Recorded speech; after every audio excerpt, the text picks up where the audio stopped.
Ms. Lisa, what you consider smoking? A smoker? A smoker is a person that has to have a cigarette at least within a 24-hour period, in my opinion. Okay. What about you, Kanika? A smoker, I would say someone who regularly smokes. That's what I would consider a smoker. Okay. Let's say it's a participant and she smoked once a month. Will you consider her a smoker or not a smoker? If she's pregnant, I don't think she should smoke at all. Is she considered a smoker? If she's pregnant, I would say so. Now, if she wasn't pregnant, would she be considered a smoker if it's once a month to you?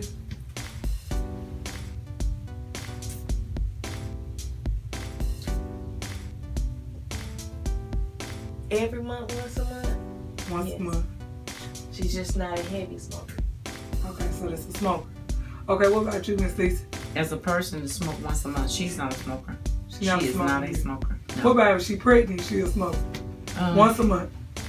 She's not a smoker. She's not a smoker. She's not, in my opinion. Okay, but in your opinion, Kanika, she's a smoker. If she's doing it on a routine, it's just her routine is just not as often as other smokers. Okay. What about as far as she doing it like dealing with like a religious ceremony once a month?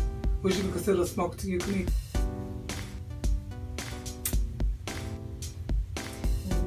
Still the same factor. It's just the amount she's smoking.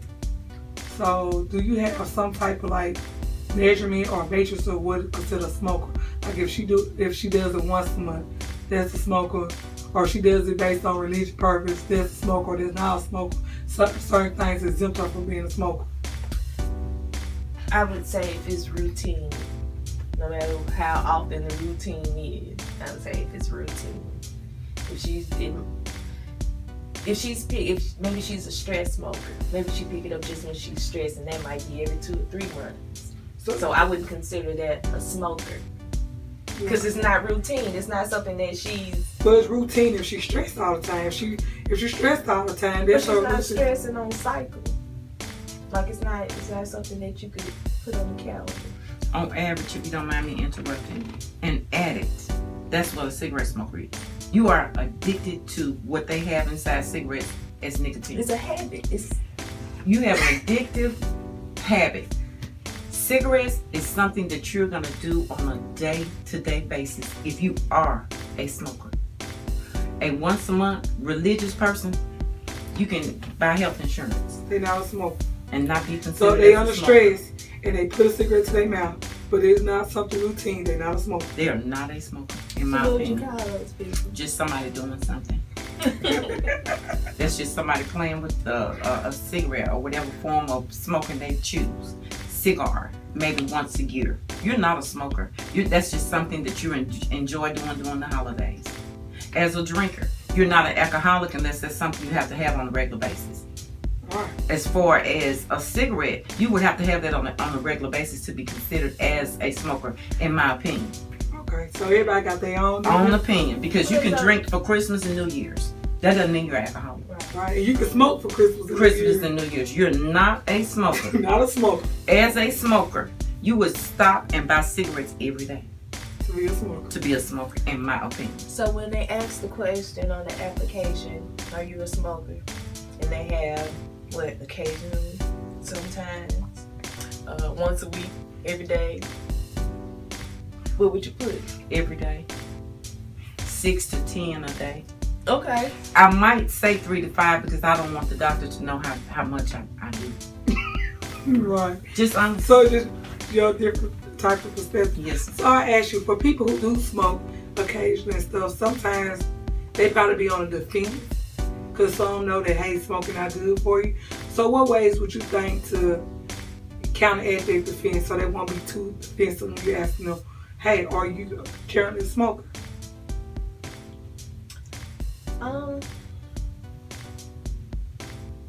I think when healthcare professionals, when they initially, if you say, yeah, I'm smoking, well, you know that's bad for you. You know this disease and that. I don't think smokers really want to hear it, right? They already know that. Are you a smoker? No. Never smoker. Oh, okay. My mom and grandmother, they've been smoking around me all my life. So, but I feel like it's on the cigarette pack, it's on the commercials. You already know it. You don't want to hear it. Just, okay. So it's a different way they should use. You can ask the question. I think the good question is that reading to me is, I would consider reading a book,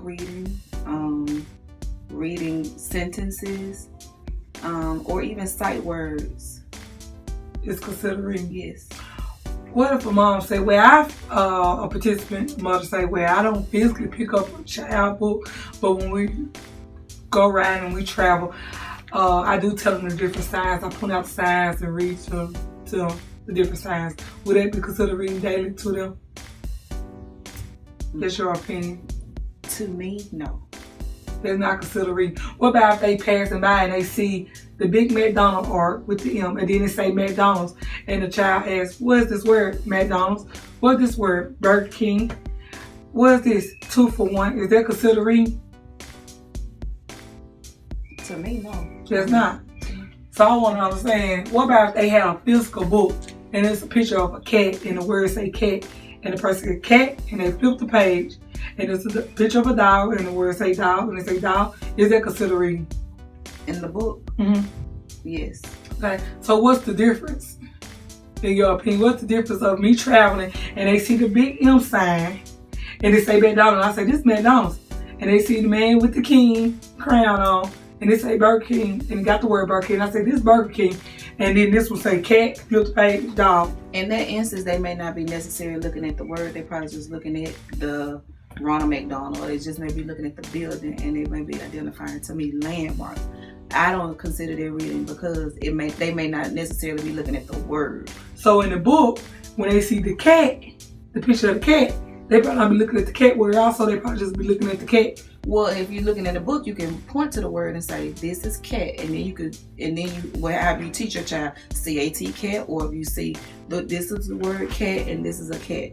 But if you're looking at a building, who's to say that they necessarily looking at the word McDonald's or they looking at the playground? Okay, I understand that. What about if they riding around and you see the word, it say McDonald's, and the parents say this McDonald's, MCDO, and spell it on out with the big R? Is that considered reading? Then I probably consider that. You consider that reading if they spell out the word. That's your form of reading. Yeah, just like when you see the stop sign, STOP, stop. So reading doesn't have to just be words, it can also be signs. I guess it could. Right. What about if they don't have a sign? Let's say, for example, we see it all the time. We see the yield sign, and we know how that symbol look. And a parent say they mean yield, and they reading out signs. That's considered reading, or it have to be the words for it to be considered reading. Just your opinion. To me, it would have to be the words to be considered reading. So reading have to actually have words. To me, yes. In my opinion, yes. Okay. One of the goals of Health Start is to increase the portion of Health Start grantees that demonstrate father and or partner involvement with the perinatal women during the pregnancy.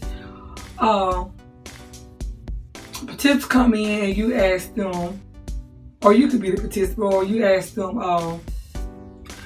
does the child father participate or involved in the child life? And the participant state, well, he comes around once every 6 months.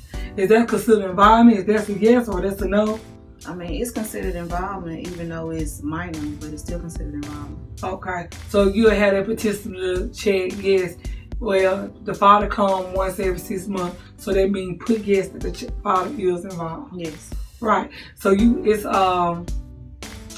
if they come even during holidays, it's still a yes.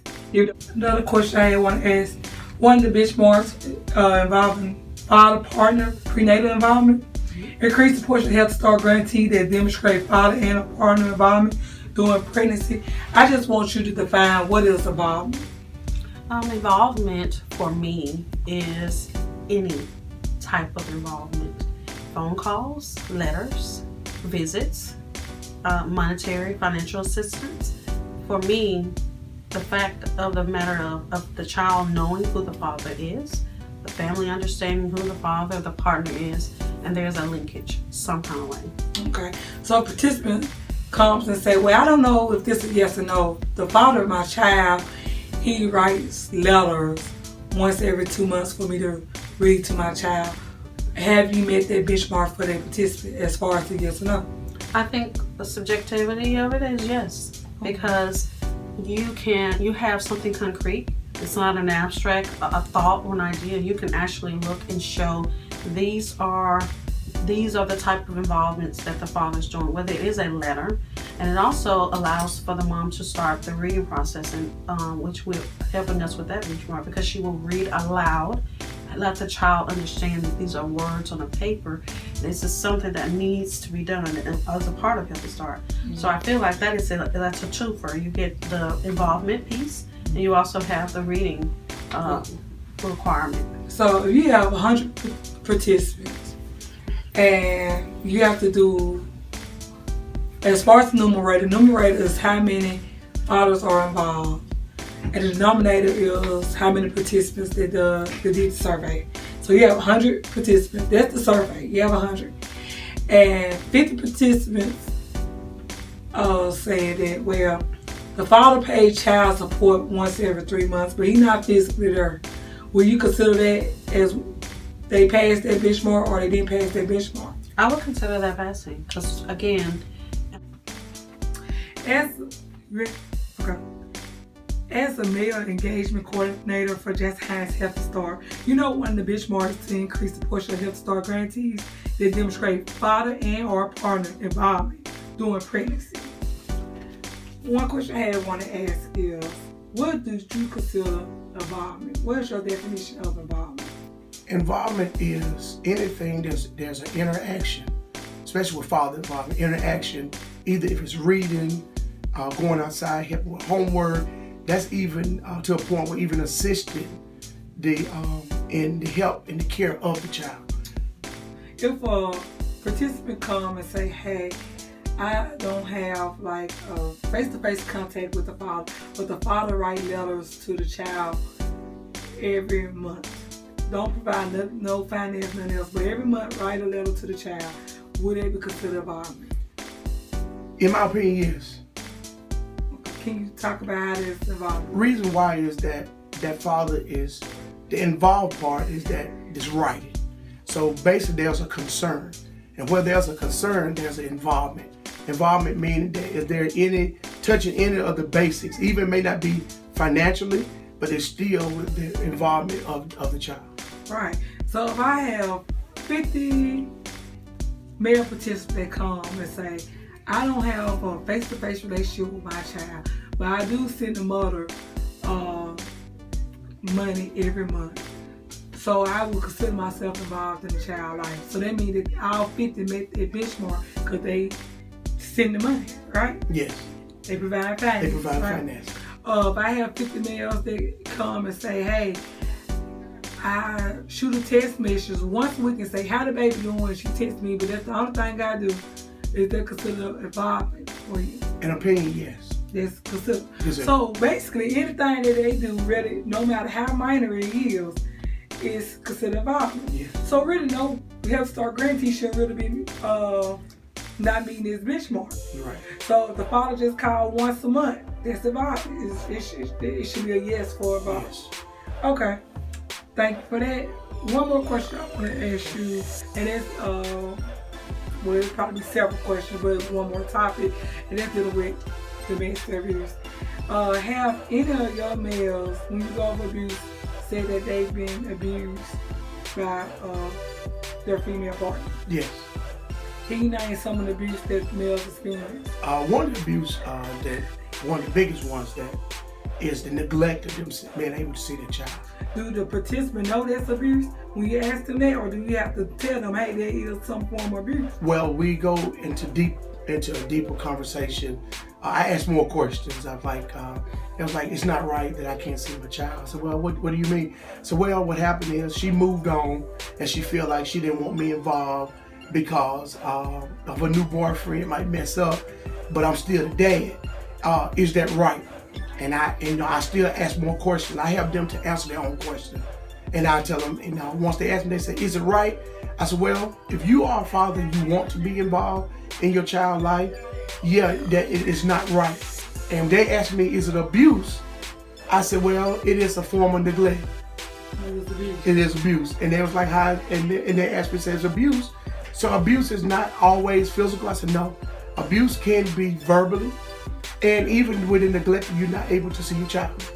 Right, using children to gain power and control over a situation. Yes. So it's a lot of males, if you ask them, hey, have you been in a abusive relationship with your female partner, they probably think, well, she not hitting me, she not whooping on me, she not verbally abusing me. Yeah. So they answer no. But when they found out that, hey, she threatened to use the child against me, that's one type of abuse. So they know that they are in an abusive relationship. So they don't know that until you elaborate on it. And it's a lack of education. Educating them, and that's what our benchmark is, to educate and to refer, and then they would know. And then even now, if you go back and ask that same question after we educate, then the answer will be yes. Okay, so now you know what? That's one way we probably can capture it. Try to ask the question, hey, have you ever been abused with a female partner of yours? And when they answer no, you don't say nothing, but you have subsets of questions. Say, have she ever threatened to take the child? Has she ever used some type of jealousy or something to get her way? Because it uses jealousy in a form of fashion to get your way is also some type of abuse. And they answer yes to no questions. The main thing is they have experienced abuse. Yeah. So we have to define it. It's almost like you ask the question first, and like you say, go back with a couple questions, and then at the end, it's like a pre-testing. It's like a pre-questionnaire. Then you give the class, and then you do a post-test.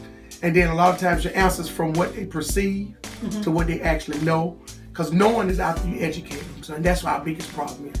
So we asked, I'm glad you brought that up. So we asked the question, are you involved in your child life? A male partner probably put no. But then you ask subsets of questions. Do you give money once in a while? Do you send text messages? Do you write letters? Any form, if they answer any form of that, but yes, for your perspective, they are involved in the child life. Yes. So you re-educate them and say, hey, this first question, what you put no, is actually a yes, because you answer yes to one of these subsets of questions. Yes. Okay, thank you so much, Kevin. Thank you.